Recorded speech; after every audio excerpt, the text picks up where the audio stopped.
Hello and welcome back to the channel. I hope you're having a beautiful day. My name is Dirk. You're watching Wickard Acres. And in this video, I'm going to get you up to speed on where we are at with a bunch of projects that were completed. To get ready for the summer heat, I wanted to get the Cooper and Hunter mini split hooked up. So I ordered a flaring tool online and got all my line sets ran, and I was able to get all these flared and hooked up to the pump unit outside.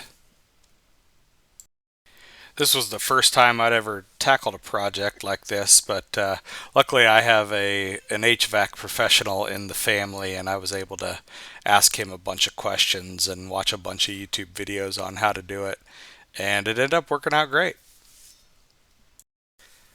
Having this hooked up will get us ready for summer, and so we can run some AC. So the next project was move inside, and we needed to get the concrete floors sealed. So we ordered this H&C premium concrete coatings brand, just concrete sealer. It's a matte finish, and we were gonna see. We'd never used it before, but I looked online and found where it actually a lot of people had pretty good results with it. The product was very simple to use. Basically, just stir it up in the bucket, put it off in a pan, and you probably could have just sprayed it on and then rolled it. I didn't really know what the best way to apply it was, but the method that I used worked just fine. So I made my way through the rest of the house, or through each room of the house, rolling this on. I was only able to roll one coat on. If I tried to roll the second coat on, it would just kind of sit on top of the previous coat that was placed down. So one coat was all that was needed, and it gave it a nice little matte finish that has held up really well over these last few years.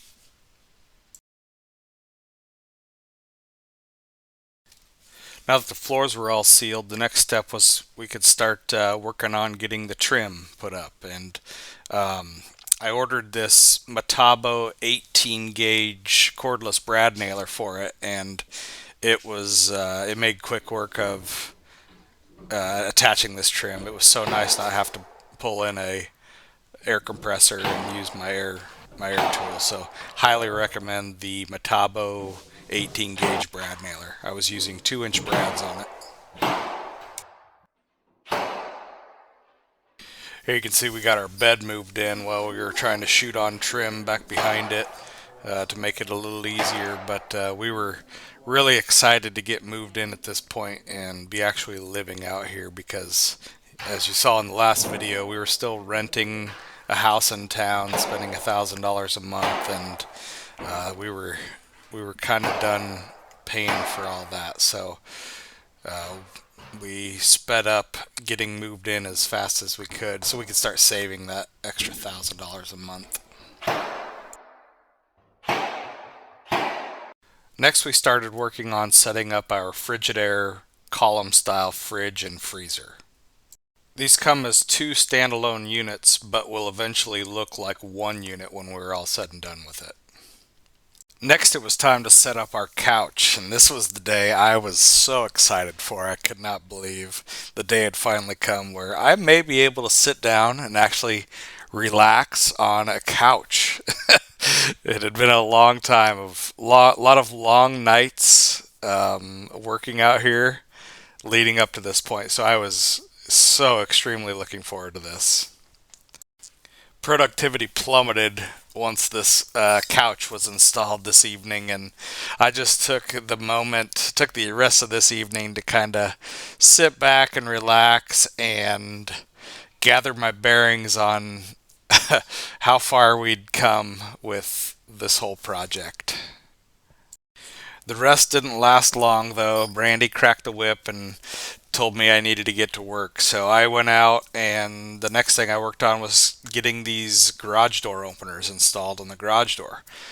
We didn't have a way to open them, we were just still opening them manually. So this here was the first night that we actually parked two vehicles in the shop, and I was able to open both garage doors with a garage door opener. So that was very exciting. We ended up using the Genie side mount garage door openers, and we are loving them to this day. So, highly recommend those. Next, we shifted focus to the shop area, and as you can see on the walls, I have a bunch of half-inch sheathing put up. I promised my sister and brother-in-law that they could use this space for their wedding this summer. I also started working on my first cabinet for the pantry. This is where the oven and the microwave will be housed.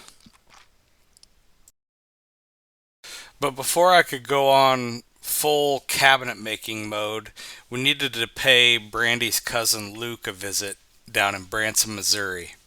Luke owns a granite countertop business and was gracious, very gracious, and said he would cut out and create our countertops for us. So we went down to Branson and we got to spend the week with him, and then we also got to see some of our countertops actually being processed and cut out on all the machines. And he was awesome and showed us all of the steps on how they do it, how they polish it, how they cut it, how they put the edge profiles on it, and uh, it was just an awesome experience being able to see our countertops being made. So thank you, Luke. From the bottom of our hearts, that was so awesome. We appreciate it so much. If anybody's needing countertops in the Branson, Missouri area, give Fast Granite and Marble a call. Here's his number, 417-559-3727, and Luke will get you hooked up. His work is top notch, and he is in so many homes across the Branson, Missouri area. So make sure you give him a call. While we were in Branson getting countertops and visiting Luke's family, my dad and my sister and brother-in-law were all stayed back here and were painting the sheathing that we had been putting up on the walls. So this was fun to see when we got back, all the white walls and how bright it looked in there. Looked amazing.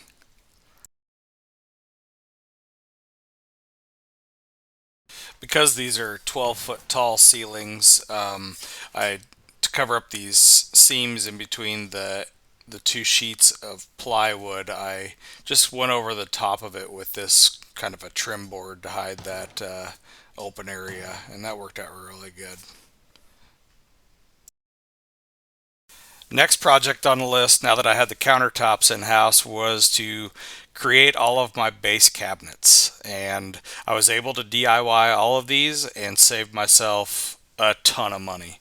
So you can see there's what the countertop's going to look like. I painted all the faces black. I later, for the upper cabinets, I learned that this wasn't a very good plywood to use, and I ended up using a plywood that already had a clear coat on it that I could buy from Menards.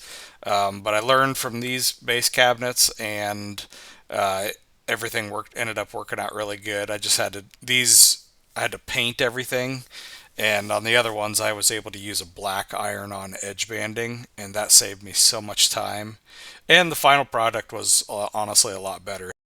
Next came the nerve-wracking part of actually lifting the countertops into place. And since this is the first time all of us had ever done it, we were all a little bit nervous. But honestly, everything went perfectly smooth, nothing broke. If you were on the fence about DIY on this project, I say go for it. I was able to pull it off with the help from a buddy and a bunch of family members. So you can definitely do it. So we'll fast forward a bit here. I was able to get the island done. I got the dishwasher put in, the sink, and now also the backsplash you could see was put on up there. Now I'm to the point where I'm going to start creating all of the doors for all of the base cabinets. There will also be a bunch of drawers to create too, so I'm going to start getting working on those.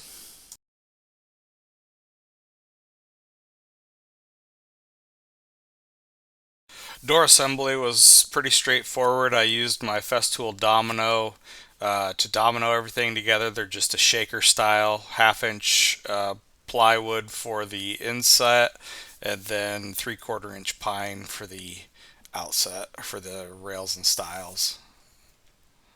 Next up was drawer assembly. You can see I got the top edge. I'm using that iron-on edge banding, and I'm using that pre-finished plywood. It's 3/4 inch. And then for the bottom drawer bottoms, I didn't use the pre-finished because I figured they'd be covered up with a drawer insert or something like that. But they're beefy drawers. They're holding up great. And then I'm gonna do a shaker style front for them as well.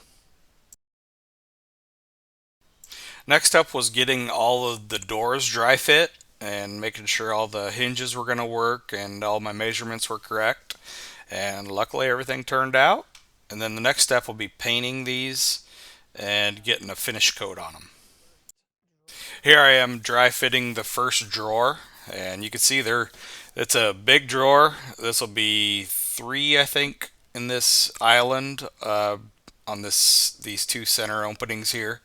And this is where we'll keep all of our silverware, all of our odds and ends that Brandy wants to keep there, and use the black drawer slides. I don't know if you noticed those, but that looked pretty awesome too.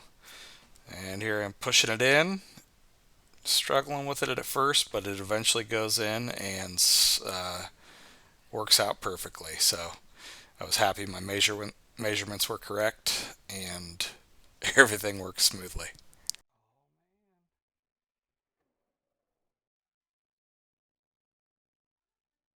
Next, I was able to start working on the upper cabinets, and these went together just like the lowers, but just were a lot easier. I ended up edge banding the face of them, and then doing the same shaker style painted black doors on everything. The upper doors, I decided to try to use MDF for the panel, and that actually worked really well. I was able to paint that and not have any of the grain show up. So you can see I'm sanding them all here. I got the same rails and stiles out of pine, and then just the panel out of MDF, half inch MDF all dominoed together, and that ended up working out great. And so here's the finished project. I think it turned out amazing. This is my first kitchen build ever in my life. So the cabinets all work great. The doors are working awesome. Drawers are working great. The fridge, I got the trim kit all put around it. And the island holds so much stuff for us and is holding up well to all the abuse of the kids. And really loving how it turned out. So I hope you guys enjoyed this one. I'll make one more video on how we made the shower. And after that, we'll just be working on phase 2 of the build. Thank you for watching. Please hit that like button. Please hit the subscribe button and leave a comment. Let me know what you think. Talk to you later.